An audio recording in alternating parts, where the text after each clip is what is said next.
अस्सलाम वालेकुम नाज़रीन। वज़ीर आज़म का दौरा सऊदी अरब मुकम्मल हो गया, जिसे कामयाब दौरा करार दिया जा रहा है। और बहुत शोर मच चुका सोशल मीडिया पर खैरात में मिलने वाले, फितराना में मिलने वाले, सदक़े में मिलने वाले 14,000 बैग्स राइस का, चावल के थैले मिले हैं, चावलों के थैले जो पंजाब और KPK के गरीब अवाम में तकसीम किए जाएंगे। ये इस पर इस कदर लेदे हुई है कि आलमी सतह पर पाकिस्तान को बाकायदा तौर पर भिखारी बनाकर पेश कर दिया गया। अभी पाकिस्तान में ही नहीं, ख़ुद सऊदीया में भी अखबारों ने ऐसे ही कुछ कार्टून लगाए हैं वज़ीर आज़म को भिखारी बनाकर, उनके हाथ में कशकोल वगैरह देकर और सर पर ताज रख के उनका इस्तकबाल हो रहा है तो बहुत शर्मनाक बात। लेकिन ये काम तो हुकूमत जब से आई है 2.5 साल से यही काम कर रही है। और सपोर्टर्स ने भी ये कह दिया कि जी ये गोश्त और खाना अजनास जो है हर साल पाकिस्तान आते ही हैं। वो आते होंगे लेकिन सरकारी सतह पर बहरहाल इस तरह बाज़ाब्ता तौर पर टेबल सजा के मुआहदे करके दस्तखत करके नहीं आते थे। ये पहली दफ़ा हैं। और बाकायदा एक नोटिफिकेशन सऊदी हुकूमत का जारी हुआ है कि अब हमेशा पाकिस्तान को भी उस फहरिस्त में शामिल कर लिया गया है जो जिनको सदक़ात और खैरात सरकारी तौर पर सऊदी अरब से जाया करते हैं।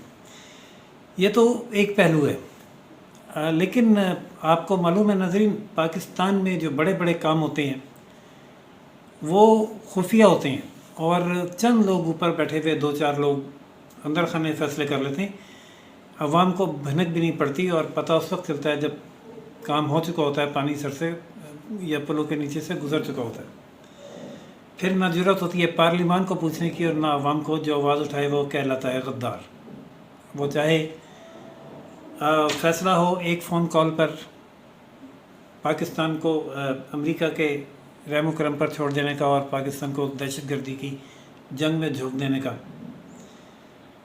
या वो फ़ैसला हो अफ़गान वॉर में रूस के ख़िलाफ़ लड़ने का, या वो फ़ैसला हो टेबल पर बैठकर 3 दरिया इंडिया को तोहफे में दे देने का,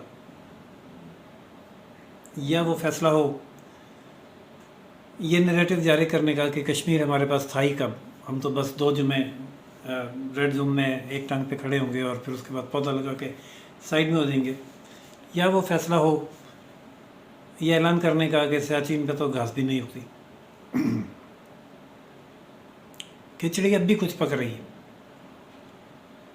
एक अवामी वज़ीर आज़म जो मीनार पाकिस्तान पर भारतीय वज़ीर आज़म को बुलाकर पाकिस्तान का वजूद और हकीकत तस्लीम करवा के बाइज़्ज़त तरीके से एक मुआहदा करता है, वो गद्दार कहलाता है।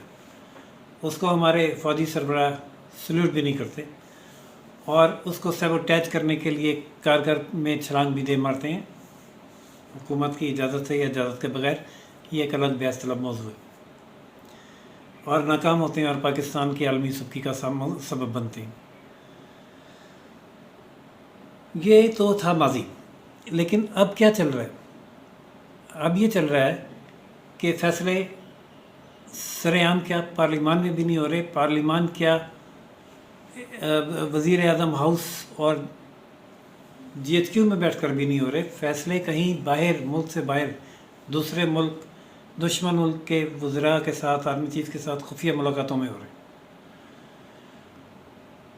ऐसी एक मुलाकात कुछ हफ्ते पहले दुबई में हुई, हमारे बड़ों की और भारत के बड़ों की, जिसको डिनाई किया गया बहरहाल कि कोई ऐसी मुलाकात नहीं हुई, लेकिन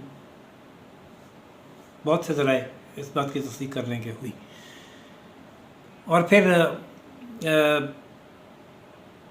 दौरा सऊदीया का अचानक दौरा हुआ, जिसमें जो बात सामने लाई गई वो ये खैरात के चावल हैं और खाना काबा का दरवाज़ा खुलना और वज़ीर आज़म का वहाँ बैठकर तस्वीरें घुमाना, जिस पर तनकीद भी हो रही है और तारीफ़ भी हो रही है, तौसीफ़ भी हो रही है। हर आदमी अपने अपने अंदाज से तबसरे कर रहा है। और वापस आने के बाद इस दौरे को कामयाब करार दिया जा रहा है इस ऐलान के साथ कि हुदैबिया मिल्स का, पेपर मिल का केस दोबारा खोला जाएगा शरीफ ख़ानदान के ख़िलाफ़। नाज़रीन, जब से ये हुकूमत आई है वतीरा ही ये रहा है कि हर ناکامی کو چھپانے کے لیے یا ہر مشن کو پوشیدہ رکھنے کے لیے توجہ جو مبذول کروائی جاتی ہے جس جانب وہ ہے نواز شریف کا اور اس کے خاندان کا کیس، یا ان کو جیلوں میں ڈال دینا یا نکال دینا یا مریم کو گرفتار کر لینا یا کوئی نیا کیس بنا دینا اور عوام کو اس کے پیچھے لگا کے اندر خانے جو کام کرنا ہے وہ کر جانا۔ کچھ لوگ بہت یہ کہتے ہیں کہ وزیر اعظم ناکام ہو گئے اور وزیر اعظم کو سمجھ نہیں آ رہی کیا کرنا، اور وزیر اعظم کو، لیکن ایک طبقہ ایسا بھی ہے جو یہ کہتا ہے کہ ایسا نہیں ہے کہ وزیر اعظم کو کچھ علم نہیں ہے یا وہ عقل نہیں رکھتے، وہ بہت سمجھدار ہیں۔ انہیں جس ایجنڈے کے تحت لایا گیا ہے وہ ایجنڈا اسٹیپ بائی اسٹیپ اپنی منزل کی جانب بڑھ رہا ہے، چاہے وہ سی پیک کی بندش ہو، کشمیر کے معاملے کا تصفیہ ہو، اسرائیل کو تسلیم کرنے کا معاملہ ہو، یا کوئی اور بڑا ایشو جس میں امریکہ کو فضائی اڈے دیا جانا بھی شامل ہے۔ یہ فیصلے ہوئے یا نہیں ہوئے، لیکن کیا سعودی دورہ صرف خانہ کعبہ کی زیارت اور 1400 بیگ تھیلے لینے کے لیے تھا، جس کے لیے آرمی چیف پہلے گئے اور پھر پوری وزیر اعظم کی کابینہ جہاز بھر کے وہاں پہنچی؟ ذہن نہیں مانتا اس کو، نہ ہمارا نہ کسی اور گہری نظر رکھنے والے کا ان معاملات پہ۔ جو ایشوز ہیں بیک ڈور میں جن کی کھچڑی پک رہی ہے، وہ ایک تو اسرائیل کو تسلیم کرنے کا معاملہ ہے، دوسرا کشمیر پر ثالثی اور تصفیے کا معاملہ ہے جس میں سعودی عرب نے یہ پیشکش کی بھی ہے کہ ثالثی میں مدد کر سکتا ہے، اور تیسرا امریکہ کو 2 فضائی اڈے دیے جانے کا بھی معاملہ ہے۔ کیا کامیابی رہی یہ نہیں سامنے آیا۔ جب یہ تو کہا جا رہا ہے دورہ کامیاب رہا، یہ نہیں بتایا جا رہا کیا دورے میں کامیابی کیا حاصل کی۔ 500 امریکی ڈالر، یہ 1400 بیگ چاول، اگر یہ کامیابی ہے تو بھائی پھر تو اللہ ہی حافظ ہے اس ملک کا۔ اور اگر دوسری کامیابی ہے تو کوئی اور کامیابی ہے ان 2 چاولوں اور 500 ڈالروں کے پیچھے چھپی ہوئی، تو اس سے عوام کو بھی آگاہ کیا جائے۔ یہ عوام کا حق ہے، بنیادی حق ہے کہ ان کے کرتا دھرتا، ان کے لیڈر جن کو انہوں نے منتخب کیا ہے بقول ان کے، وہ عوام کی تقدیر کا کیا فیصلہ کر رہے ہیں، اس کا علم عوام کو ہونا چاہیے۔ ورنہ یہ ہوتا ہے کہ عوام کو یہ بتایا جاتا ہے کہ ہم گھاس کھائیں گے اور 100 سال تک لڑیں گے، اور اگلے دن صبح 18 دسمبر کو جب وہ اخبار پڑھتے ہیں تو پتہ چلتا ہے کہ ڈھاکہ فعال ہو گیا۔ اور وہ فعال ہو جانا ایسے ہی نہیں ہوتا کہ کسی کو پتہ نہیں چلا اور اچانک فعال ہو گیا، پتہ چلنے والوں کو پتہ چلا ہوتا ہے، اور بائی پلاننگ فعال ہوا ہوتا ہے۔ عوام کو صرف اس وقت پتہ چلتا ہے جب ہو چکا ہوتا ہے۔ اور اسی طرح جب وہ ایک صبح سو کے اٹھتے ہیں تو پتہ چلتا ہے کہ امریکہ آیا تھا اور وہ اسامہ اٹھا کے لے گیا۔ کہا یہ جاتا ہے کہ ہماری فوج بھی سو رہی تھی، پتہ نہیں تھا، اس کو ٹی وی سے پتہ چلا، لیکن ایسا نہیں ہوتا۔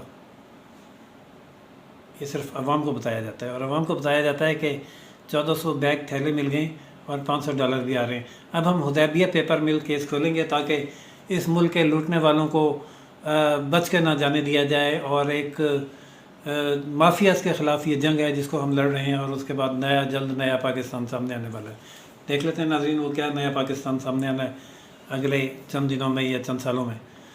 تو جو بھی نیا پاکستان سامنے آئے گا اس سے بھی ہم آپ کو آگاہ کریں گے۔ تب تک کے لیے اجازت دیجیے راشد حبیب کو، روشن پاکستان نیوز سے۔ اللہ حافظ۔